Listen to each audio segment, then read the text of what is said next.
This is Stats260. We're looking at review, chapter 6, 7, and problems 15 and 16, the last page of the review. There's only 3 of these problems that made the test. There's one just like 15B, one just like 15C, and one just like 15E. The other ones we'll cover, but they're not going to be on the test. All right? So on the test, I'm going to give you raw data, just like this, because you're going to need that for 15E, and I'll explain. So on the test, I'll give you the raw data, but then I'll also give you the mean of the data, 27.21. I'll give you the standard deviation, 2.83. So I'll give you the mean and the standard deviation of the data. And I'll also give you the median. And the median here is 26.7. So that will be provided for you with the data. Some of the students have said that they have home computers, but they don't have ones with Excel, so they can't use Excel to find the mean, standard deviation, and median. And so I don't want anybody to be penalized. So I'll give you those. That one won't be on the test. You'll get the raw data, and this will be provided with the raw data. All right? Why do we need that? Well, because you have to find the Pearson coefficient for me. So letter B is on there. The Pearson coefficient, or the Pearson index, is 3 times, you take the median minus the mean. So the median, 26.7, minus the mean, 27.21. You divide that by the standard deviation, 2.83. And whatever you get, you triple it. And so the closer that is to 0, the better. If it's exactly 0, then it's really, really close to normal.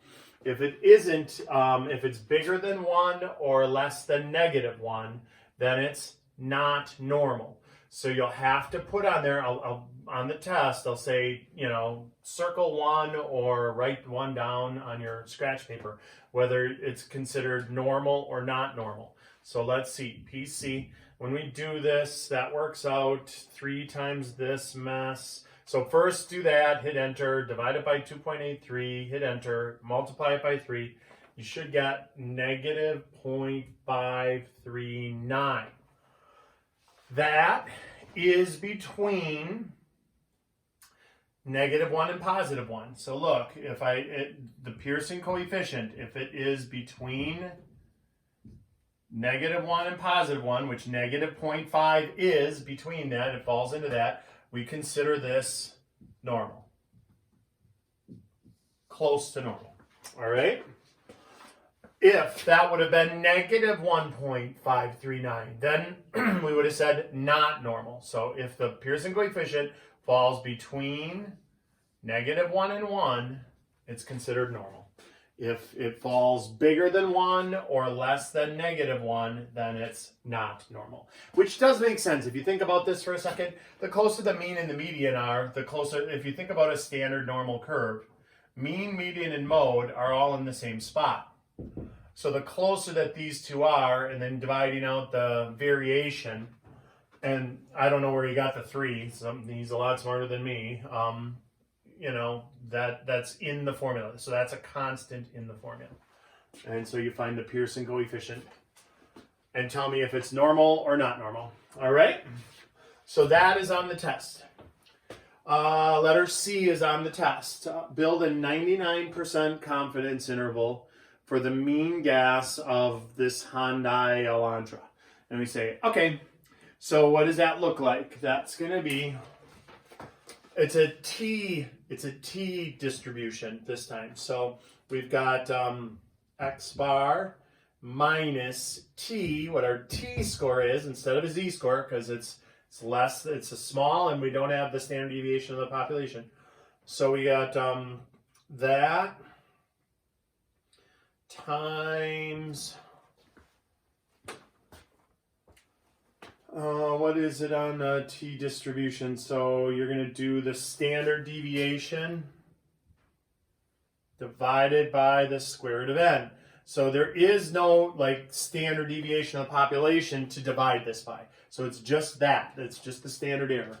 So S, the standard deviation from the sample, divided by the square root of n times t. So it's actually a little simpler of an equation. And then x bar plus this same thing, t times s over the square root of n. All right? So when we were using z-scores, then we had the z that we looked up instead of t, and we, that's x bar. So you had the z-score and you had the sigma divided by this. This was in the denominator, the s divided by, it was sigma divided by the square root of n, not s divided by the square root of n. All right? Okay, so let's figure that out. So here, that is 27.21. The t-score for a 99% confidence interval with how many pieces of data are there? N is 1, 2, 3, 4, 1, 2, 3, 4, 5. So there's 20 pieces of data. So if n is equal to 20, then degrees of freedom is 20 minus 1, 19.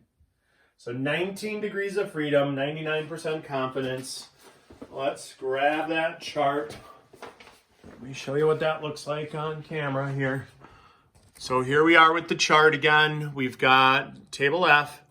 We're going to go 99% on the top, but we're not going to go all the way down. We're not going to go all the way down to Z. What we're going to do is we're going to see this DF.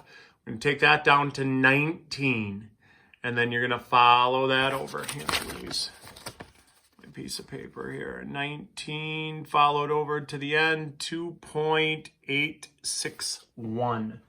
2.861. So that's our t-score. So minus 2.861.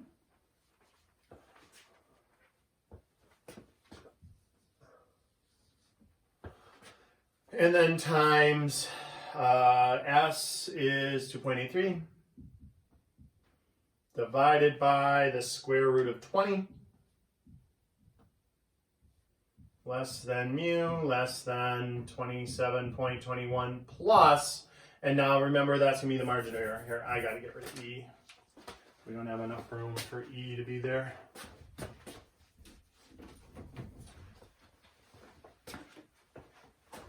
Okay, so we figure out that margin of error that, let's take that in to the calculator. So we got 2.861 times 2.83 divided by the square root of 20. That is 1.81.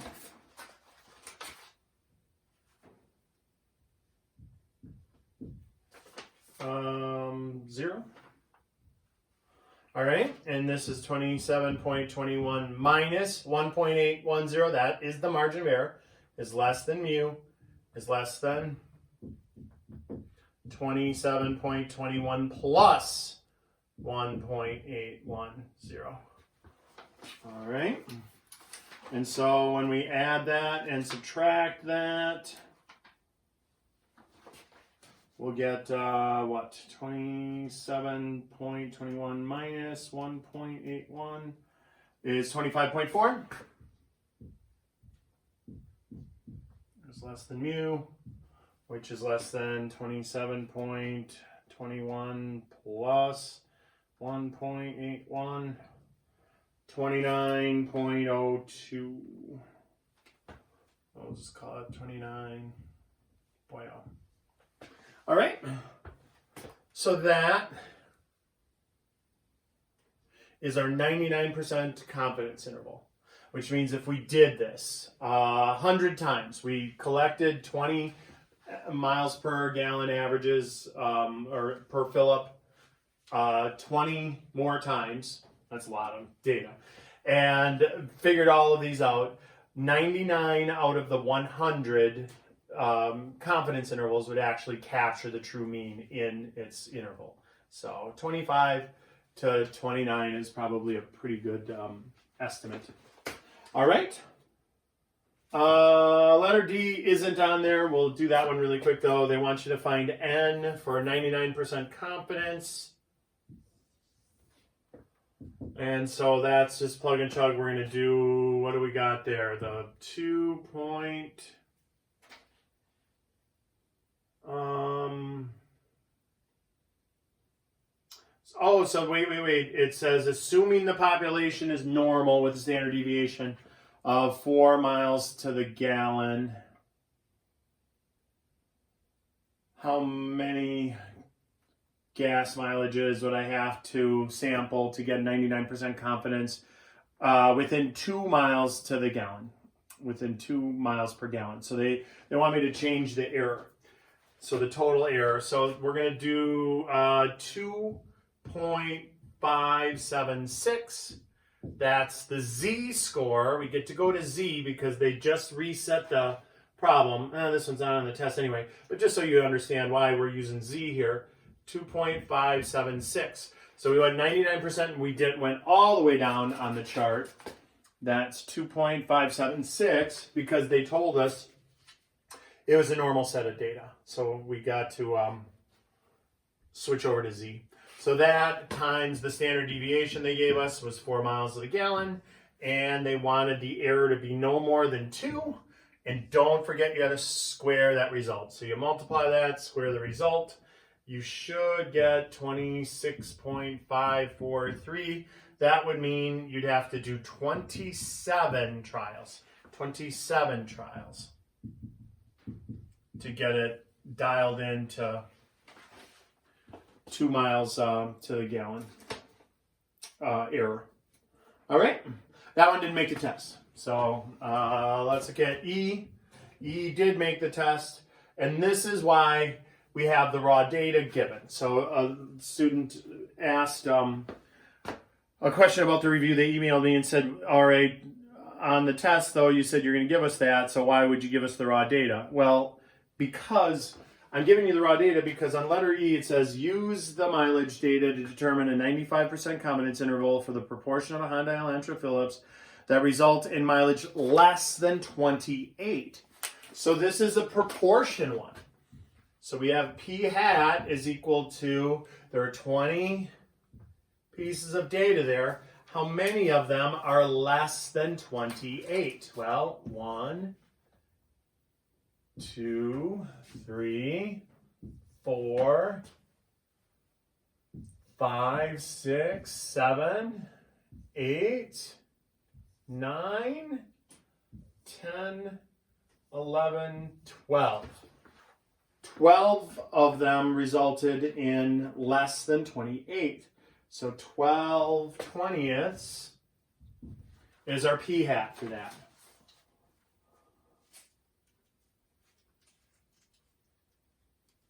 0.6. All right. Now, in the past, this problem has been on the test, or a version of this problem has been on the test, and students have defaulted, like on the first page, they said, what if you don't know the probability? What do you default to? And they used 0.5. And they were actually pretty close. They used 0.5 for P hat and 0.5 for Q hat. Only you do have it. You have it given in the raw data. You got the raw data given. So you can look and see how many of them are less than 28.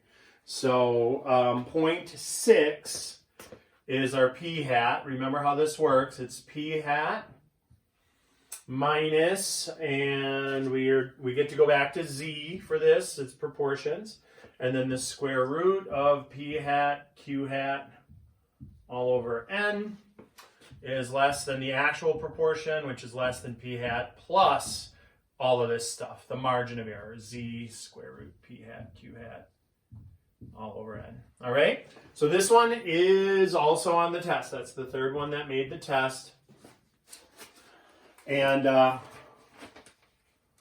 let's take a look at that then. So we just have to put in all the info. So P hat is 0.6. They want 95%. So z-score for that is 1.960 times the square root of 0.6 times 0.4 divided by 20, which is less than p, which is less than 0.6 plus. Let's figure that out when we click that all into our calculator. What does that work out to be here? I didn't show my work here. Let's figure that out. So 1.96 times parentheses square root 0.6 times 0.4 end parenthesis divided by 20 end parenthesis. That's how you key it into your calculator.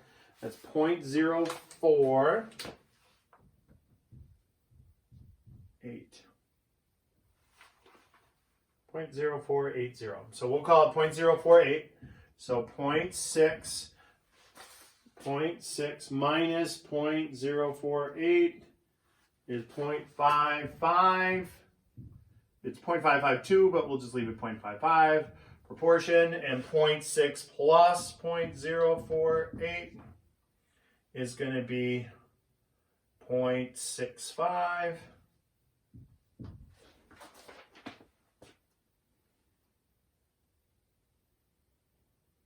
Uh-oh, wait, that's not what I have. 1.96, let's try that again. I got 0.6 times 0.4 divided by 20, take the square root, multiply that by 1.96. Oh, crud.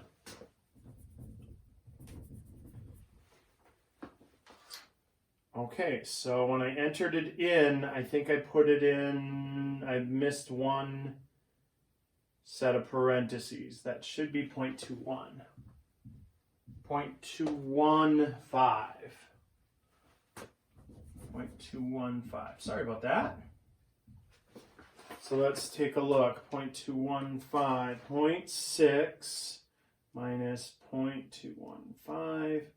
That's what it is. 0.385. So we'll call it 0.385 or 0.39, either one. And then that would be 0.6 plus 0.215 is 0.815. And so this is an example of information that isn't really very helpful. Look at how big that range is. I mean, they wanted a 95% confidence interval. It's a really small sample, but look, we're going from 40 to 80%. The proportion is going to be anywhere from 40 to 80%. So that doesn't give me a lot of information for an interval, you know, where we'd have to figure out how to get this number up. You know, we'd need that 20. If we could increase that 20 a lot, we could maybe dial this proportion in a little better than that, because that is a huge gap from 40% to 80%. Doesn't really give me much info, but that is the correct answer. So when you're typing that in, do the 0.6 times 0.4, hit enter, divide that by 20, hit enter, and then take the square root of that result. And so I don't know why it didn't work. 1.96. Maybe I didn't hit the times key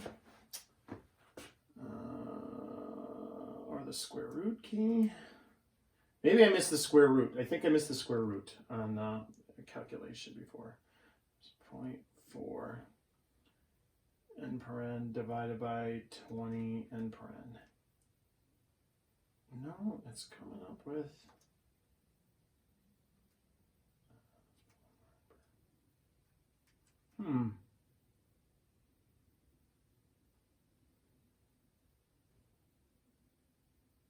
Oh, wait, I see. I missed one of the parentheses. I needed one more parenthesis after the square root. There it is. So it's easier to do it. Just do 0.6 times 0.4, hit enter, divide by 20, hit enter, take the square root, hit enter, multiply by 1.96. And double check that number, because obviously I just got it wrong. It's easy to get wrong. And then the last one, I'm just going to tell you the answer for 16. It's using the chi-square distribution. It should work out to be 7.03 is less than the standard deviation, which is less than 12.52. All right, and so that's the answer for that one. That is definitely not on the test. We're not doing those on the test. And if you want to see the work, that's included on the one that I uploaded, the finished copy, the complete key. All right, so be ready for the test. There are 20 problems. They look just like these problems. And in fact, a lot of the wording is going to be similar. So do not accidentally use the review numbers on the test. All right, and good luck.